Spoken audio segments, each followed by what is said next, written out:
Olá, meus amigos e minhas amigas. Iniciamos o vídeo de hoje falando sobre uma ação ucraniana dentro do território russo. Isso mesmo, a Ucrânia lançou um ataque com drones contra uma refinaria de petróleo na cidade russa de Saratov. Gente, mas segundo uma fonte russa, o impacto não foi lá essas coisas. Segundo essa fonte, a refinaria foi atingida, mas os danos foram bem pequenos. Eles teriam feito uma inspeção e não encontraram incêndio, ninguém que se machucou e, segundo ele, a operação seguiu como se nada tivesse acontecido. Até apareceu um vídeo nas redes sociais mostrando que as instalações principais estavam inteiras. Agora, o outro lado, o pessoal do lado ucraniano contou uma versão um pouquinho diferente. Uma fonte ligada à inteligência deles disse que o ataque causou alguns danos, mas não deu muitos detalhes. O que dá para perceber, gente, é que a Ucrânia vem realmente atacando essas refinarias russas, como uma forma de atingir uma importante fonte de receita de Moscou. Essa refinaria de Saratov, só em 2024, processou mais de 115 mil barris por dia, um aumento em relação ao que processava no ano anterior. Eles produzem desde combustível para motores até óleos mais pesados e betume. E a importância do lugar não para por aí. Pertinho dali, a menos de 16 quilômetros, tem uma base aérea que abriga bombardeiros estratégicos, que já foram alvo da Ucrânia antes. Isso mostra como essa área é um ponto crítico tanto para um lado quanto para o outro. Bom, gente, mas a Ucrânia teve mais uma noite de ataques intensos contra o seu território. Durante a madrugada, os russos lançaram uma chuva de drones e mísseis sobre várias regiões da Ucrânia. Segundo fontes ucranianas, foram 92 drones e 5 mísseis disparados contra 12 regiões do território ucraniano.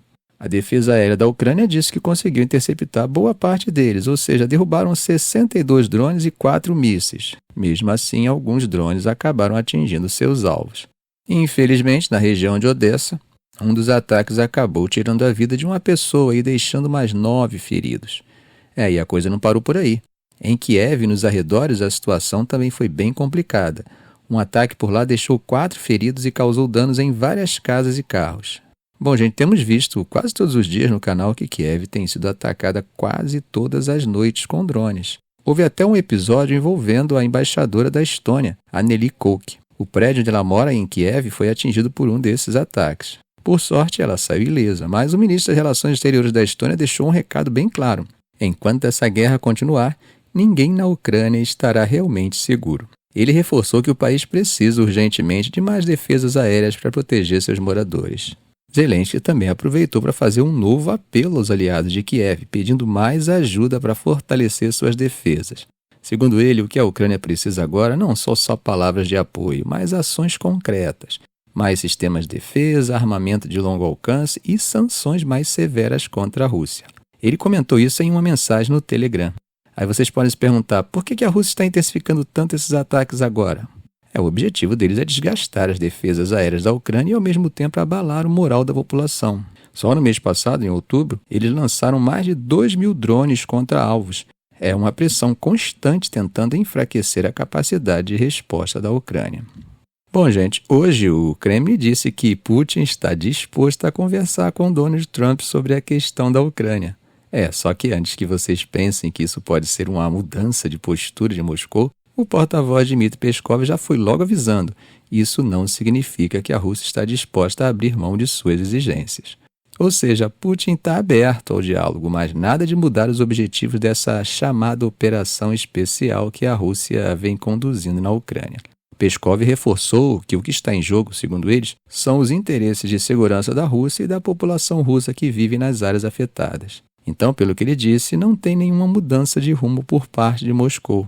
Para lembrar vocês, gente, do que o Putin quer, ele já deixou claro lá em junho que o fim do conflito depende de a Ucrânia desistir de entrar na OTAN e retirar todas as suas tropas das 4 regiões que a Rússia anexou. Só que, claro, o Zelensky não aceitou isso, né? Para ele, se ele fizesse isso, seria como se render. Em vez disso, Zelensky apresentou um plano de vitória e pediu mais apoio militar do Ocidente. Agora, falando em Trump, durante a campanha ele criticou o apoio militar e financeiro que os Estados Unidos têm dado a Kiev. Ele disse que, se fosse eleito, conseguiria acabar com essa guerra em 24 horas. Mas até agora não explicou como ele faria isso. Putin, além de demonstrar essa abertura para dialogar com Trump, fez questão de parabenizar o ex-presidente americano pela vitória nas eleições e até elogiou a coragem de Trump depois daquele episódio de uma tentativa de assassinato em julho. Ele disse que está disposto a conversar e que declarações de Trump sobre acabar com a guerra merecem atenção. Só que, por enquanto, não rolou nenhum telefonema entre os dois. Quando perguntaram ao porta-voz Peskov sobre isso, ele disse que ainda não há nada concreto, então é cedo para falar de uma possível melhora nas relações entre Rússia e Estados Unidos. Gente, é bom lembrar que a relação entre os dois países está no fundo do poço, como o próprio Kremlin deixou claro. O apoio dos Estados Unidos à Ucrânia com armas, dinheiro e sanções pesadas contra a Rússia deixou o clima super tenso. Para vocês terem uma ideia, a última vez que Putin e Biden conversaram foi lá em fevereiro de 2022, antes da guerra começar de fato. Naquela ligação, Biden avisou que se a Rússia invadisse a Ucrânia, a resposta do Ocidente seria rápida e dura. Agora tem um detalhe interessante aqui. Recentemente circularam boatos de que Trump teria conversado com o Putin várias vezes desde que saiu da Casa Branca lá em 2021. Mas o Kremlin negou tudo isso, mesmo depois que um jornalista, Bob Woodward, escreveu em um livro que um assessor de Trump teria dito que os dois se falaram até 7 vezes nesse período. E para esquentar ainda mais essa abordagem de Trump sobre a guerra, o presidente turco Tayyip Erdogan também se pronunciou. Ele disse que, se o governo dos Estados Unidos, sob Trump, adotar uma postura voltada para soluções, seria possível acabar com essa guerra rapidamente. Segundo Erdogan, o que o mundo precisa agora é mais diálogo, diplomacia e acordos, não mais armas e bombardeios. A posição da Turquia nesse conflito é realmente interessante e o presidente Erdogan tem feito questão de marcar a posição. Vamos entender melhor o que ele disse e o que isso significa. Voltando de uma visita a Budapeste, Erdogan disse que está mais do que disposto a mediar o conflito entre Rússia e Ucrânia. Para ele, o fim dessa guerra pode ser alcançado de forma mais rápida se houver um governo nos Estados Unidos que esteja focado em soluções diplomáticas, como ele acredita que Trump faria. Em suas palavras, mais diálogo e negociação é o caminho para abrir as portas da paz, e não o uso de armas e bombas. Mesmo sendo um membro da OTAN, a Turquia tem uma abordagem bem diferente em relação a essa guerra. Eles apoiam a integridade territorial da Ucrânia e condenam a invasão russa, mas, ao mesmo tempo, se recusam a seguir as sanções ocidentais contra os russos. É que a Turquia tem importantes relações com Moscou, especialmente nas áreas de defesa, energia e turismo. Então, Erdogan está andando numa linha bem tênue, tentando agradar a ambos os lados. Desde março, a Turquia tem defendido que a guerra precisa ser resolvida por meio de negociações e se ofereceu várias vezes para mediar as conversas entre Rússia e Ucrânia. Inclusive, eles já conseguiram colocar os dois lados à mesa algumas vezes no passado. Para Erdogan, é importante mitigar o impacto negativo que esse conflito está tendo no mundo todo. Ele foi bem claro ao dizer: nós somos um país que já conseguiu reunir ambos os lados em torno da mesa várias vezes. Podemos fazer isso de novo. Essa guerra precisa acabar agora. Nosso foco está na paz e vamos continuar trabalhando para isso. Mas não ficou só nesse assunto. Ele tratou também da questão do Oriente Médio. Ele disse ter esperança que Trump ajude a resolver o conflito entre Israel e os territórios palestinos.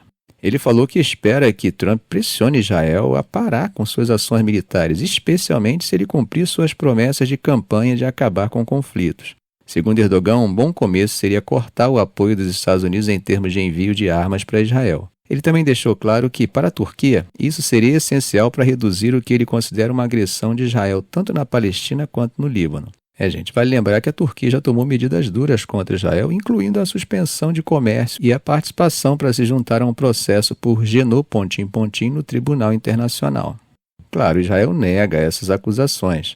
Erdogan também disse que o governo Trump pode ter um grande impacto nos equilíbrios políticos e militares no Oriente Médio e alertou que, se os Estados Unidos continuarem seguindo as suas políticas atuais, isso só vai aumentar o impasse na região e espalhar ainda mais o conflito. Ficamos por aqui. Se esse vídeo foi útil para você, faça um comentário, compartilhe em suas redes sociais, dê um like. E é claro, se ainda não for inscrito, inscreva-se no canal e ative o sininho para não perder os próximos vídeos. Ok, gente? Um grande abraço do professor Arão Alves.